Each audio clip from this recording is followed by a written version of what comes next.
All right. Good evening, everybody, and happy Saturday to you. It is a Saturday for Splatoon. We are here with the first match of, I think we have 3 tonight. Um, and not only will we have those matches for you right now, but also we're going to be having a LAN match happening as well later tonight. I'm not sure if it's on this channel or perhaps a different one, but definitely a great night for Collegiate Splatoon. I am here with Squidoku. How are you? I am doing great, actually. I'm very excited for this upcoming set that we have here. I'm also really excited for the LAN, the in-person CCA set. That is going to be very cool to have teams physically in person playing a competitive set.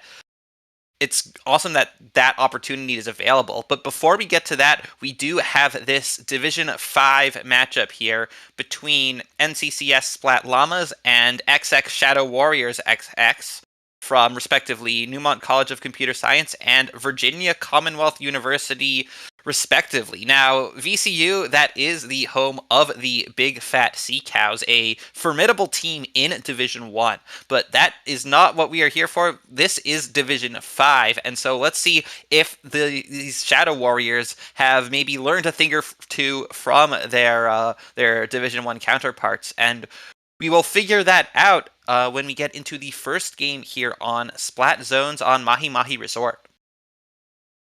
Yeah, Splat Zones Mahi is, I think, honestly, just a great map to start out on. It's obviously zones. We love starting out with zones, just that nice neutral mode. But it is a bit finicky in how you play it, right? It starts off very little room to actually work around with, especially if you're something like that pen we see coming out looking to farm its cooler. Same with the Headit on the other side with Shadow Warriors there. But it looks like we are actually seeing a double Splatling comp on the side of Shadow Warriors here. Very excited to see how that works out for them. Yeah, they're using that heavy edit as their long-range tacticooler. I mean, I say long-range, but it's only long-range compared to what's on their team, not so much compared to the pencil. But it is more of the anchor role compared to whatever else is on that team. And as well as that heavy edit, they have a Nautilus 47 with it, with that point sensor and Inkstorm kit. Now, there is that Nautilus dropping down, getting taken out by the Octobrush there on the side of the Splat Llamas. That's Albi. And now with 2 down on the side of Shadow Warriors, the water level has dropped, but there's Albi finding another pick there onto Shadow Warriors. Yeah, Splat Llamas here able to get control of zone for the first time, and now the map, as you said, has opened up, and it looks like they're taking advantage of that, sending in Albi in on this right side to really hold this drop. And we also sent in someone, I think probably the Carbon on the left, into the plat of Shadow Warriors to really push them back and make it so they can't contest that zone. And because of that, we're going to see this hold work out, and that lead is going to flip. And a nice double from that roller there is going to continue it. So 30 seconds on the clock. What will Shadow Warriors do? Yeah, they'll need to use more than just one special. They've got that Inkstorm ready, but the Junior and the Nautilus going down to a very well-positioned Trizuka. The Tri-Strikes coming out are only going to neutralize the zone, and they might not hold it for long, but with another going down, that is the Pencil, as well as the Dreadringer on the side of Splat Llamas. That means that Shadow Warriors did manage to put together a push off of those strikes that retakes the zone for them. And so now, stopping the Splat Llamas at 9 points remaining, Shadow Warriors are going to have to figure out how to hold onto a bit of a lockout of their own.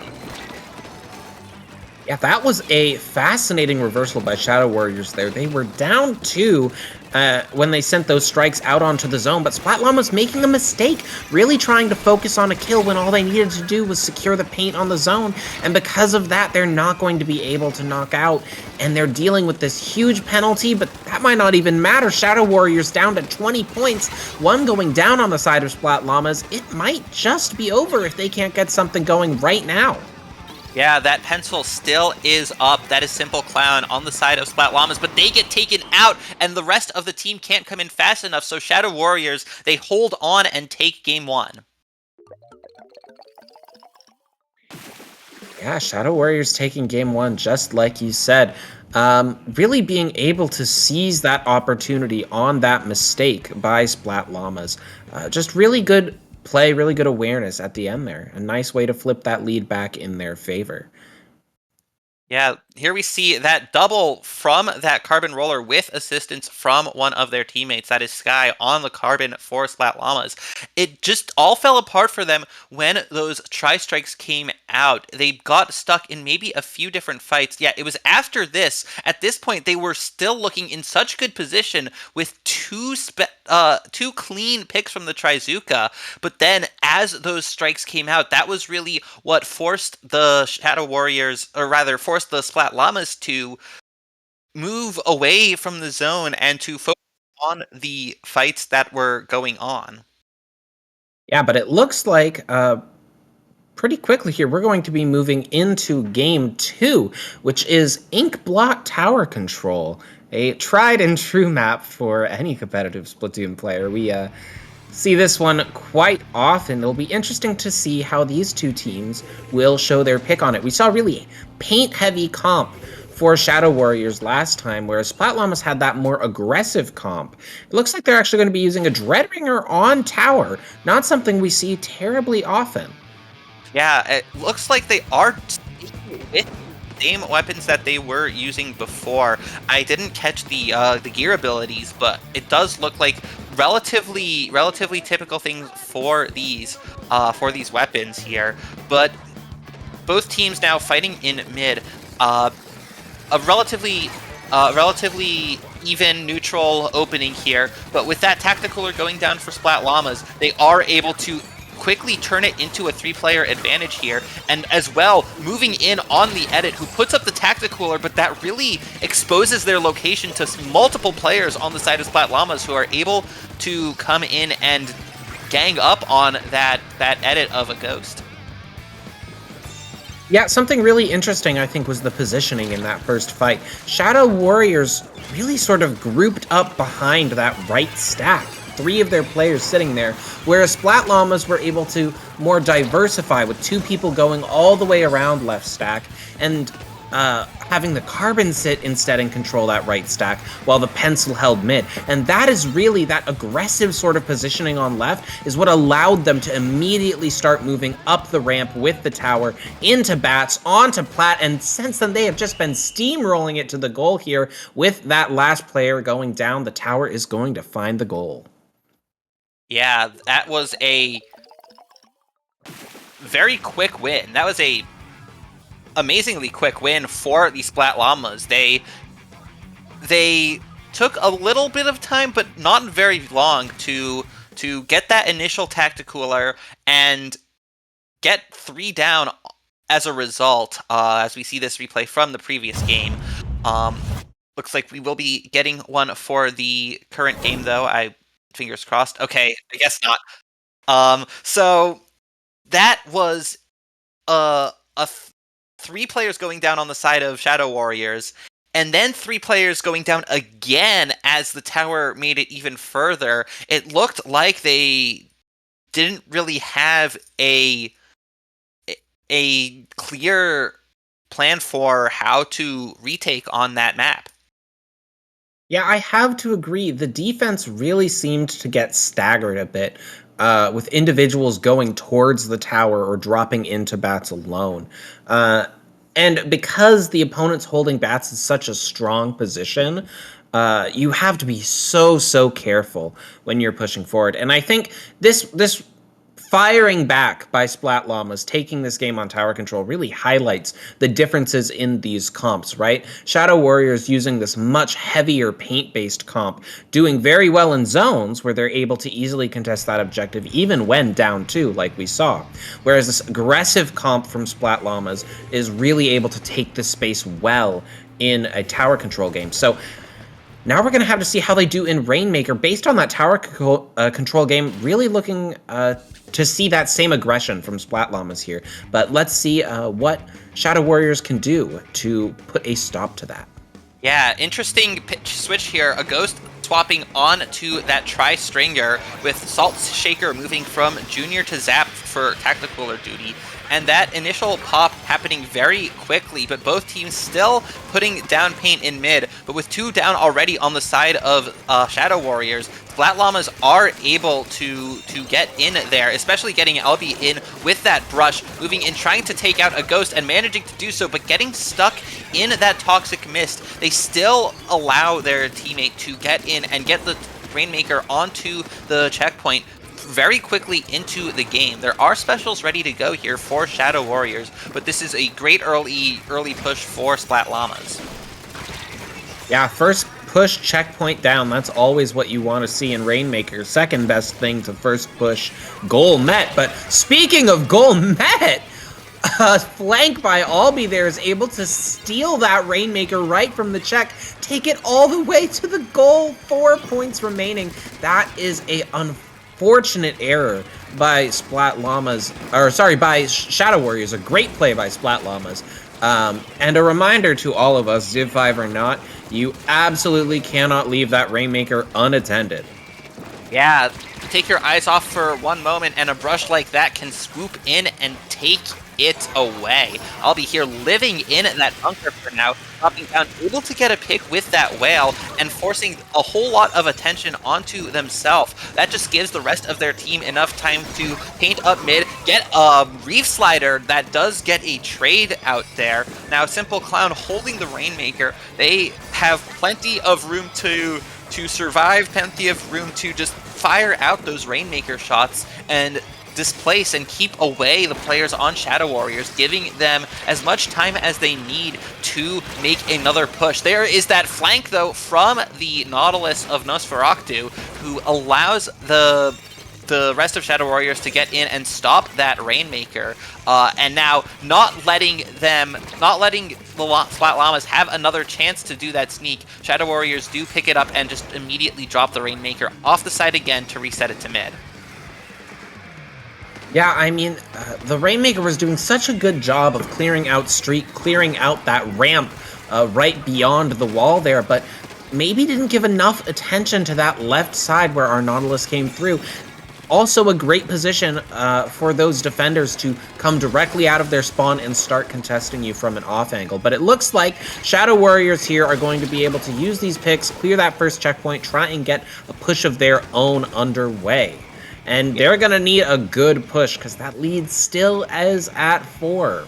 Oh, unfortunate drop for Salt Shaker there, right into the gap between those two platforms. But even though the Splat Llamas were able to stop that particular push just at the checkpoint, their lead is not necessarily safe. I have seen multiple games of Rainmaker on Manta Maria go 99 points for one team, and then the other team goes all the way and takes it for a knockout. So this is absolutely still within Shadow Warriors' grasp. They just need to get through, and that Killer Whale could be a good start. They still need that Nautilus to jump back in, though. The Tacticooler will make it a little bit faster for any further players who go down. But with the players on Splat Llamas all spread out like this, holding onto the Rainmaker, able to cover a lot of ground, and able to take out Nosferatu once again, who is playing quite aggressively and trying to make those plays. But oh, that Killer Whale! I don't know if it was even the Killer Whale that did it, or if it was just running out of time. Actually, I just ran out of time there. Had the whale done it, then the Rainmaker would have stayed in place. But that Rainmaker reset indicates to us, as well as the timer going ominously down, that was an explosion. Unfortunately for Shadow Warriors, even with that one person down from the Rainmaker explosion, they've got a long way to go, and they're just really getting stuck with this brush behind them, not able to look forward, having to dedicate these resources behind them, and now the Rainmaker is back in control of Splat Llamas with 20 seconds left on the clock. They're gonna have to, a triple's what you want to see. yeah, but that's another explosion, and with the entirety of Splat Llamas getting wiped, not all at the same time, but still all 4 going down. That does give an opportunity to Shadow Warriors, but now the Llamas are already back in, and there's that Carbon Roller to get the pick onto the Rainmaker and seal the deal for the Splat Llamas. Yeah, I mean, I really love this sort of gameplay that we're seeing from Splat Llamas here, using Albi on that ink brush to be this constant distracting force, which allows, even though their comp has less paint than that of Shadow Warriors, allows the Dread and allows the Pencil to keep that paint up even in the face of this paint-heavy comp, because they're so busy dealing with this brush behind them. And in that paint, that Carbon Roller can move up, get these really powerful plays that allow them to keep their pushes going. Yeah. Oh, go ahead.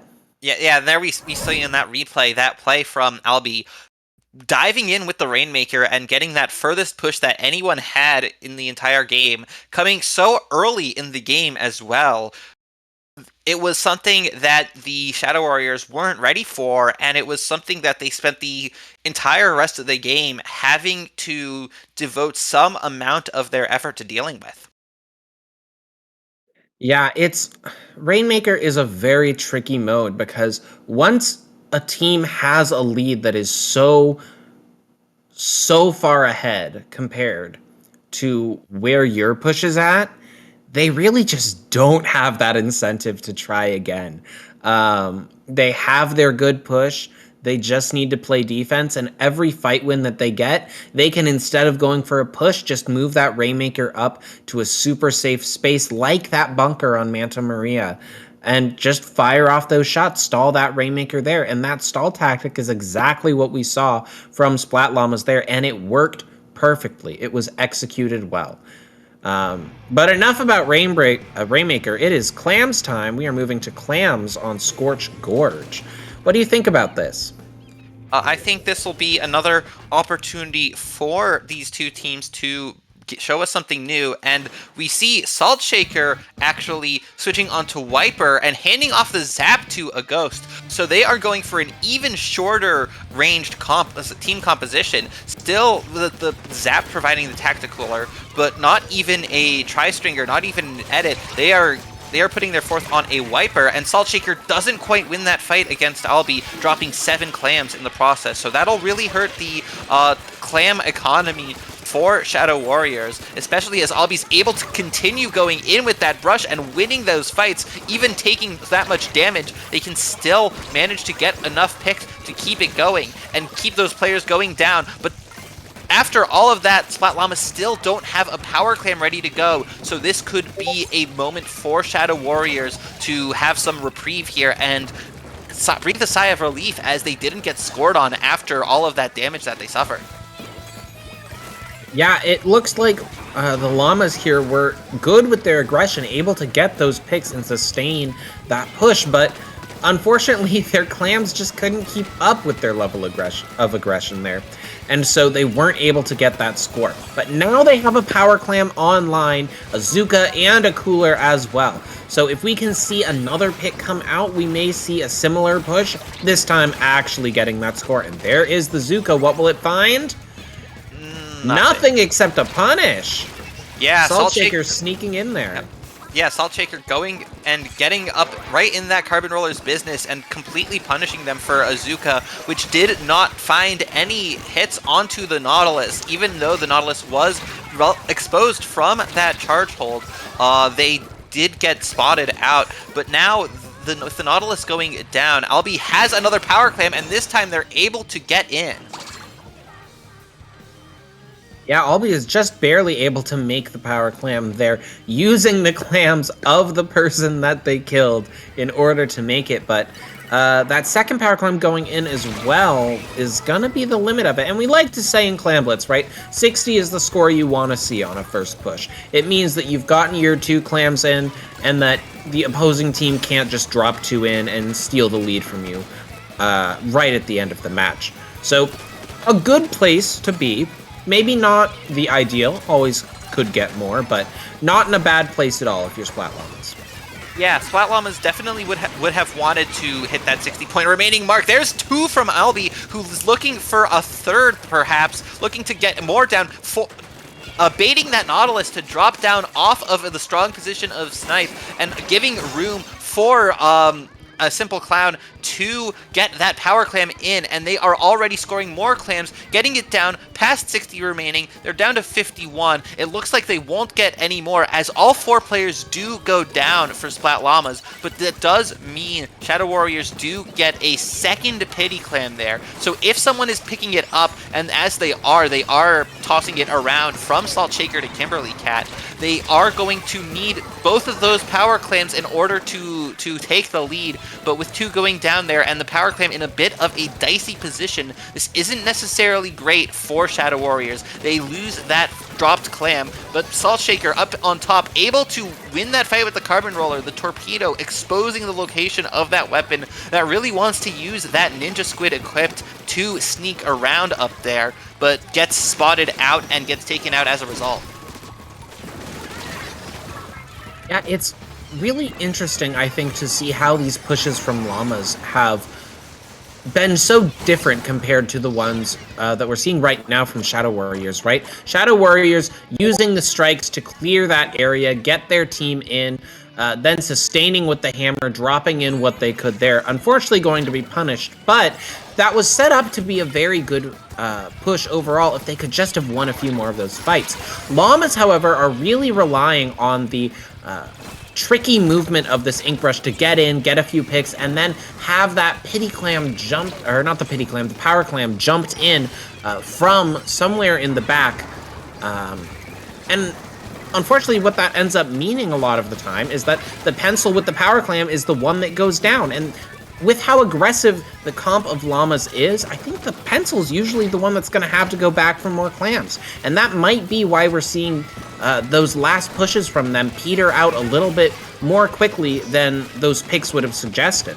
But it looks like we are in a scrap here in these last 10 seconds. What is going on?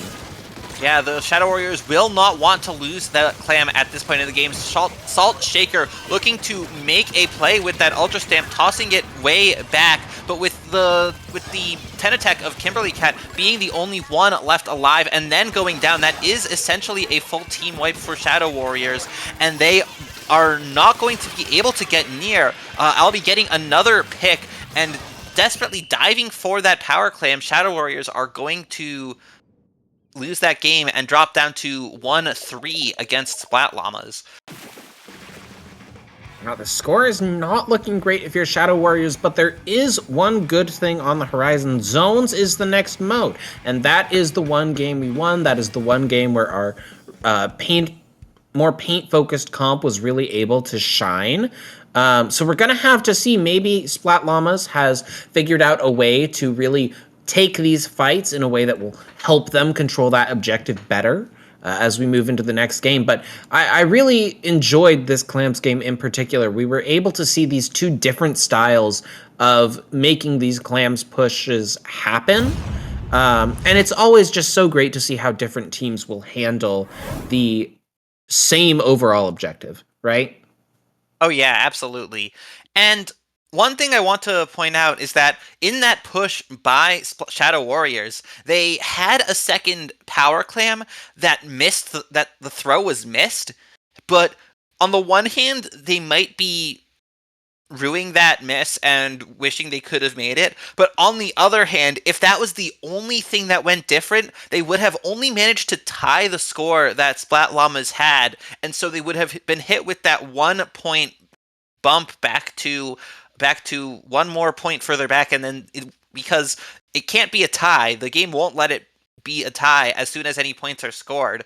That means that still wouldn't have quite been enough to take the win for Shadow Warriors. But coming back into Splat Zones, this is the mode that they won Game 1 on, but on the other hand, this is a map where Pencil is such a powerful force. This is an extremely strong map for the Snipe Rider, and so it's going to be a major impediment in the way of Shadow Warriors staying alive in the set here. Yeah, I can see that. I would say though, I think Mahi is quite a strong map for a backline long range charger like Pencil or especially E Leader. Just what I personally like to play on that map, and this one as well. So, I think it's really going to come down to, right, how well are we able to leverage these angles, these flanks that Ramen provides us. And I think that that might be the secret that Splat Llamas is looking for, right? Mahi, that last map, very closed off, very few routes of approach. Ramen, you can drop all the way on far left if you want, take that opposing ramp if you desire. Just gotta make it there first. Speaking of, I'll be taking the long way around. Getting punished there, but almost had to.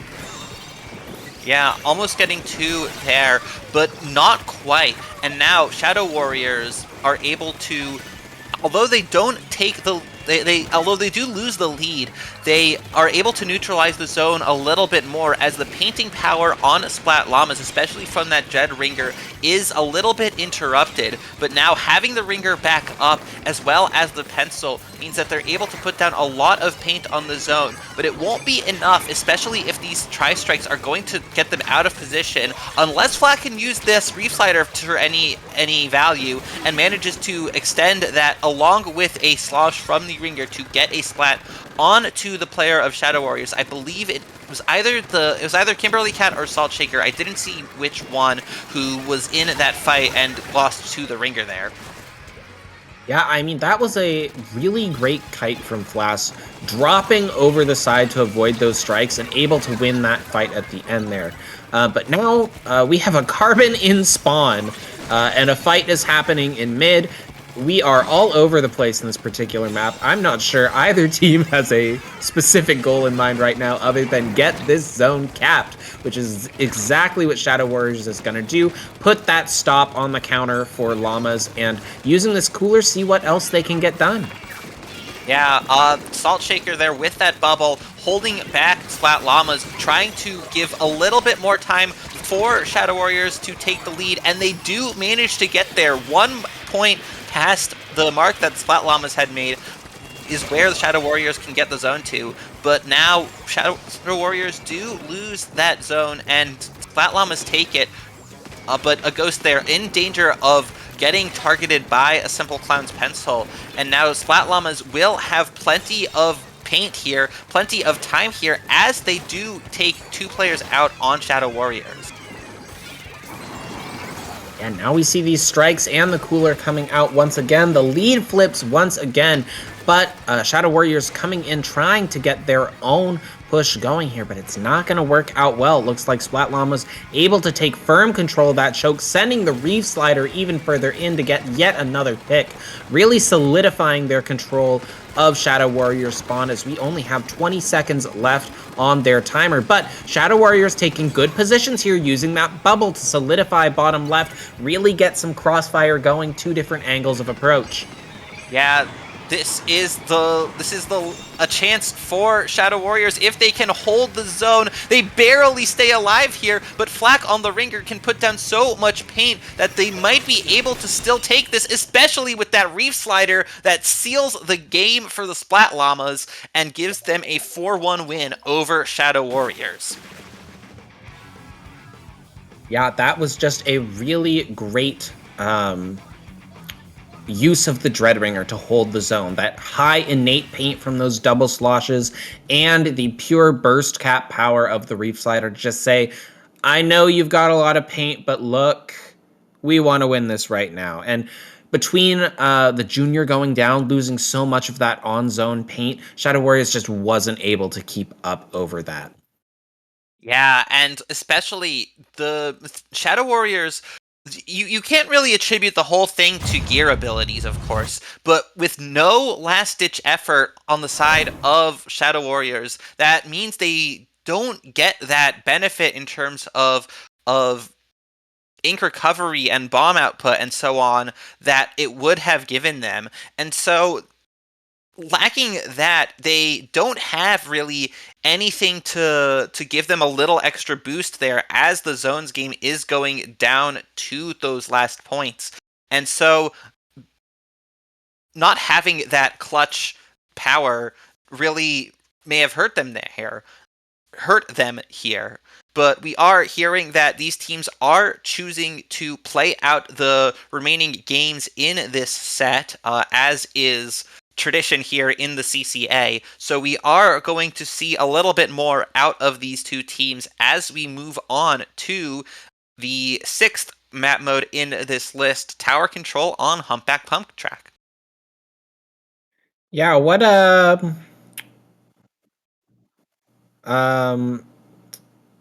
Okay, we are hearing that interesting. it is Yeah, it is. It is that in fact the going to be Mako, right? yes, this is what you're seeing now is correct. What you were seeing before with Humpback is not correct. These teams are choosing the correct map mode for this point in the set, and so Simple Clown here switching off of Pencil to the ZNF Charger, and Salt Shaker switching to the Custom Range Blaster. Two players trying out a little something that we haven't seen yet so far in this set. Yeah, this is interesting from Llamas. The ZF Charger really going to reduce their paint capacity against a team like Shadow Warriors that, as I've said many times, has a really paint-heavy comp. Those strikes going to be very useful for clearing off the tower as it is making its approach, but at the same time, you're losing that cooler, which is really, I think, what allows for some of these super aggressive flanks and pushes from Albi and Sky here. But as the brawl goes down in mid, we're seeing Llamas going to be able to take that tower forward and chase off this last guy behind them.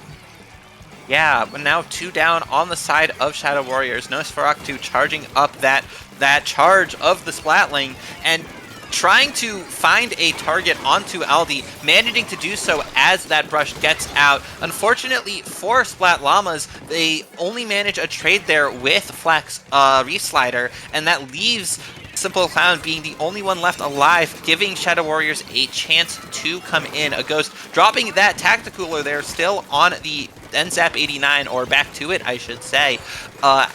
Dropping down to get out of the way of that brush, but now we see there is that kind of large-scale pincer attack from Splat Llamas, trying to get the brush in from the stack side and the carbon in from the other side, the flank.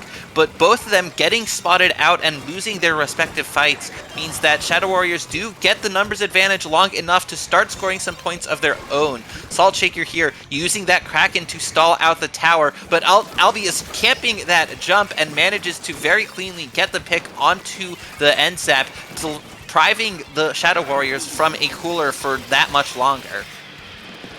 Yeah, and I mean, when you're playing coolerless, that's such a crucial pick, to be able to get that pencil or that zap when they aren't coolered themselves, to make sure that you're putting an extra delay onto that next respawn and special saving special there. But it looks here like we kind of just have a bit of a stalemate going. Oh, I say that, but then 2 go down on the side of Shadow Warriors, and Splat Llamas are going to use these whales from Albi to really try and make a push further than the 40 they had gotten to last time. And what's really great about this is that they already have these this first checkpoint at least down, and that first checkpoint is particularly brutal on Mako. Oh, that was a great pick from Simple Clown onto the one player of Shadow Warriors, but going down to Kimberly Cat means that Splat Llamas don't have anyone to move the tower further into that checkpoint. They make it a little bit further to 37 remaining, and that could be enough for them. They do have a considerable lead, especially with Shadow Warriors not even through that first checkpoint. But the specials coming out 2 down on both teams. They still have those tri-strikes ready to go, using them to clear some space around the tower and expose that jump, getting that clean pick onto Salt Shaker. Yes, indeed. Llamas are trying to get another push going here, but Shadow Warriors just in this correct position out on right to really put the kibosh on that. We've got some flanks going around, but it's just not going to work out for Llamas this time. And it looks like Shadow Warriors is really taking control of this right stack, trying to get this tower forward. And the cooler is out, so they have that nice respawn and special advantage here. Strikes coming out as well. Oh, but the Carbon coming in, able to get a trade, at least taking out Kimberly Cat, who did just use their strike, so they got what they wanted out of the special. Unfortunately, though, they weren't able to continue off of it. The Reef Slider, not canceled in time, is able to get the pick onto Salt Shaker, and now Flak out here on the side, able to continue that. The Rainmaker, sorry, I say Rainmaker, the tower did get neutralized back into mid, and now Splat Llamas have picked it up again. There's less than 30 seconds left here for Shadow Warriors to try to mount a comeback. Yeah, and with the enemy in control of the tower, putting them even further away from their goal, right? Normally you just have to push from that neutral position, but with it deep into Shadow Warriors' own territory, they're going to have to dig even deeper. And even with that triple coming out, unfortunately, just not going to be able to get on the tower quite in time. Tragic, you hate to see it, but that's just how the tower crumbles. Yeah, that was a really tough moment, especially for Shadow Warriors, with Sky holding on to that position on the tower, as well as one of the other players on the side of Splat Llamas. That Carbon Roller being able to completely shut down anyone who tries to come close. Yeah, it is Kimberly Cat there who tries to dive in. It was a simple clown who jumps to the tower, and getting those trades was just enough to clear out the players who were close enough, and Salt Shaker just couldn't make it in time. Yeah, I think overall, this match in particular, I think, really highlighted the overall dynamics between these two teams because Shadow Warriors was able to get control of this tower a good number of times. But the main issue is being able to push forward. And while they did have these specials online, at one point they had the strikes, the Kraken, and the cooler all out at the same time, really trying to just overload Llamas. The issue is always that Albi or this roller is able to sneak behind them, right? That brush or that roller, and that disrupts where they're spending all of their resources, right? That Kraken could have been used getting someone snuck forward on right and invincibly charging their spawn, really distracting the enemy team. Distracting the enemy team there, but because that roller was able to get behind, they had to turn around, spend that Kraken to clear out the roller instead. And so we're losing those resources that we really want to be putting forward on the other team in order to get this push going. And so this distraction-based playstyle we're seeing from Llamas is just being executed so well, and it's really having its intended effect. Yeah, they are able to do what they want to get done here, especially with Albi on that brush. And even when they go down, there's still Sky who's able to live in places where Shadow Warriors don't know where to look for them. But now, as we move into Game 7, we'll be seeing Rainmaker on Marlin Airport, which is not something I see very often myself. Oh boy! Oh, what? What is that? That's 3 gold arrow sprays, and Nosferatu still on Nautilus. Okay, Yeah, sure, why not? Nautilus, or as I sometimes refer to it, long silver killing arrow spray. Um, we can work on that. Oh, there is a disconnect on the side of Shadow Warriors. I don't know if they are going to stop playing here. Yes, they are.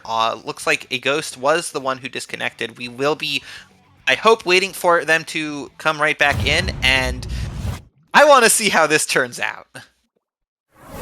Yeah, no kidding. Um, kind of takes the energy out of the moment almost, that DC. Really unfortunate timing. Hit by all this surprise and shock, and then poof, another sad surprise. Gone with the wind. Yeah. But hopefully we're going to be seeing it back here in a quick second. Um, I think it's certainly interesting that it appears Splat Llamas was usually when I see these sorts of funnier comps come out, it's, at least as far as I've seen, more of a mutual agreement. Looks like Splat Llamas wasn't quite in the loop this time. Shadow Warriors looking to have some fun of their own. And I Yeah. mean, What I'm wondering is what is the win condition here for Shadow Warriors? Because I think what they will be trying to do is just overwhelm the enemy team with Booyah Bombs. Just overwhelm Splat Llamas, make them not have anywhere to go, not have anywhere to look. And that's, I think, really the main way that they can get through this. yeah, when it comes to charging Booyah Bomb, there is certainly nobody better for it than the Golden Aerospray. In fact, we're going to see two of them coming out within the first 15 seconds, and talk about nowhere to run. Wow, that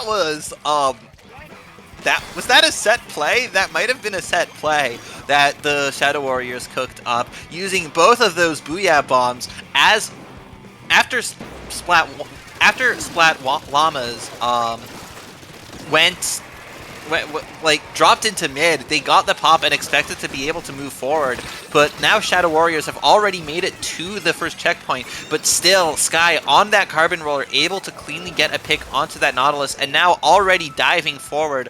They are going to have to contend with the incredible paint output of the gold Aerospray with its sprinklers and Booyah Bombs. Yeah, paint output can be rough for a roller, but not when it's sitting under your ledge. Yeah, you might be painted over, but you've still got a one-shot on the ledge right above you. And in particular, on Marlin, we have a very difficult situation, right? This drop does not have a way back until that platform for the Rainmaker is broken. And so, until Splat Llamas are able to get this first checkpoint, the Booyah's going to prevent that right there. It's going to be very dangerous for the Aerospray Warriors to drop. Yeah.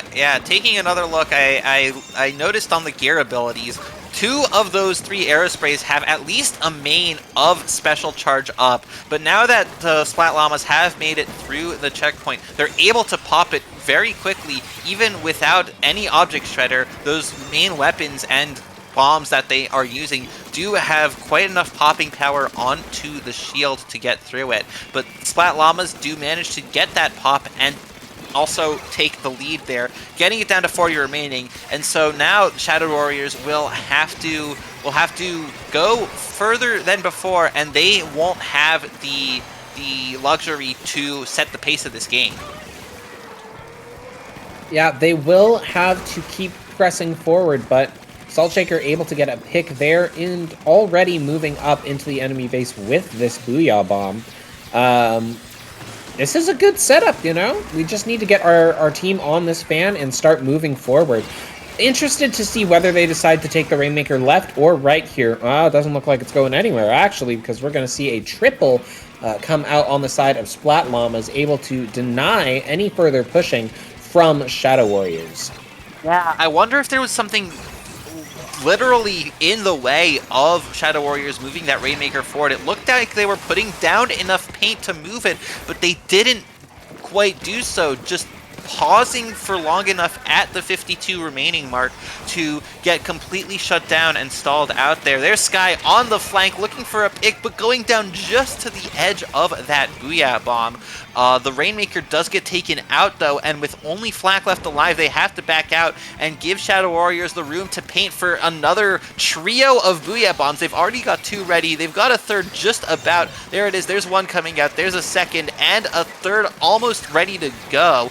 There is the Booyah from Salt Shaker, and now they're moving the Rainmaker forward. They do manage to take out the Blaster as well as the Charger, and yet another pick, but with Flak coming in on the Reef Slider, there is only one Aerospray left alive on the side of Shadow Warriors, and a Ghost has to get as much done with this Booyah as they can in order to sustain any more of that push. It is enough, perhaps, as the Blaster goes down, but dropping the Rainmaker isn't going to be good for them because they do need to get it back up once again. Those Splat Llamas, they might still be doing a little too much aggression here. They're going down multiple players at a time. However, with that flank coming in from Albi, they do get taken out, and yet another Booyah Bomb comes out. I'm going to want to see the Booyah Bomb numbers after this game.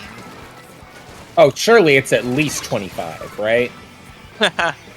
It's possible, but also with the players on Shadow Warriors going down, they aren't quite able to get in as they would want to. And now with only 15 seconds left, if Splat Llamas can hold their space, they can just hold the Rainmaker in position and take the win. They do get 2 picks. This is looking dicey for Shadow Warriors. Only 5 seconds left, and they are still moving the Rainmaker forward, our Splat Llamas. They may even want to extend their lead, but the game is over, and they take this game, Splat Llamas. Yeah, and that's going to round our set out 6-1 in favor of Splat Llamas. Of course, only the first set up until that best of 7 ends up counting, but really giving us some extra time to see all of the fun things these teams can do. And I think especially what I want to point out here is Shadow Warriors, even when we're playing this kind of goofier comp, right, with these triple arrow sprays, was able to make these plays happen. They had those Booyah Bombs lined up at the end. They just needed a little bit faster movement from that Rainmaker so that they could move through the Booyahs themselves instead of trying to rely on the Booyahs to push people out of the way and then move through after, right? That's sort of the thing with displacement specials. You want to use that to clear the area and get in while it's going off, right? As soon as those displacements are over, the enemy team's going to be able to come right back in and easily fire, easily see through. It looks like we're being provided our final Booyah stats here. Shall we take a look? Yeah, it looks like the total does come out to 22 Booyah Bombs between those 3 gold aerospace. A nice even spread at 7, 7, and 8 apiece. Yeah, surprisingly even amounts of paint, I have to say. Um, evenly sharing the job between them. What diligent aerosprays we have here. Yeah, they were cooking, but they didn't quite manage to take the lead at the opportunities that they had. Yeah, and unfortunate, and I think when you play these sort of funnier comps, you may or may not be expecting to win. But Shadow Warriors certainly showing, right? They have these fundamentals in mind, even when they're playing something a little more unconventional like this, right? They're still able to think about staggering these specials, which is especially important when you get nearly 24 of them, right? Um, and they were still able to give a good competitive push to Splat Llamas, despite the obvious disadvantage posed by the weapon choices, shall we say. Yeah, you could definitely say that. And throughout this set, we definitely saw some things that the Shadow Warriors did right. They took that first game with a good retake, winning a crucial fight and holding on to the zone for long enough to keep the Splat Llamas away. As well as throughout the set, they did manage to play well enough to prevent some flanks, prevent some key pushes, but I would say overall the biggest story was I'll be on that ink brush, able to take up Mhm. so much space and so much attention that Shadow Warriors could not devote to the other 3 players on Splat Llamas coming at them from the front, and that really gave Splat Llamas enough breathing room to be able to dictate the pace of these games. Mhm. It's a story, I think, of the difference between reaction and prediction, right? By the end of game 1, everybody knew what the dynamic was going to be. The brush was going to flank, it was going to be distracting, and you were going to have to deal with it somehow. And Shadow Warriors, to their credit, were able to punish the brush for those flanks quite a number of times. Not always, but a good number. Um, but the issue is that the point of the flank isn't always to get a kill, right? It's to draw attention away from the rest of the team, from that sneaky Carbon getting into these good positions to set up all of these different kills. And so instead of reacting to that flank, I think really what we needed to see was some anticipation, some prediction, some movement and positioning from Shadow Warriors into the places they thought this brush would be coming into, where it would be starting those flanks, to really just either A, right, say, no, you can't go here, we're ready, we're gonna kill you as soon as you walk over here. Or, right, to maybe be a bit more secretive, say, oh, I'm not looking, I don't see. Let that brush try and come in and then punish it early so it doesn't get that initial distraction off.